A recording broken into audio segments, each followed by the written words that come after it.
আন্দোলনকারীরা আছে, ছাত্ররা, এরা একটা নেতৃত্ব দিয়ে একটা সনদ করেছে, এইটার নাম আছে জুলাই সনদ।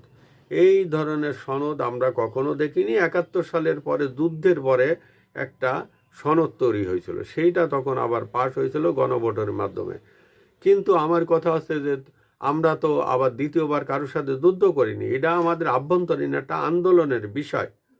সরকারকে আমাদের পছন্দ হয়নি, আমরা সেই সরকারকে ফেলে দিছি। এখন এটার বিষয় আবার কিসের সনদ?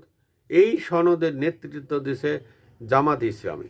জামাতে ইসলামের নেতৃত্ব দিছে এই কারণে যে তাদের কোনো ইতিহাস নাই। তারা কথায় কথায় 71 বাদ দিয়ে 47-এ চলে যায়।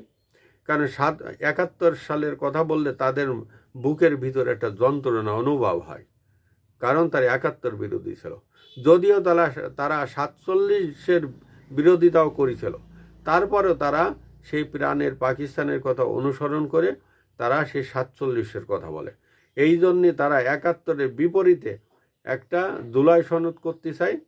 এই জুলাই সনদের অনেকগুলো অসামঞ্জস্য কথাবার্তা আছে, যেগুলো অসাংবিধানিক। আর এই সনদটাই অসাংবিধানিক, যেটা এই স্বাধীন বাংলাদেশে মানানসই নয়।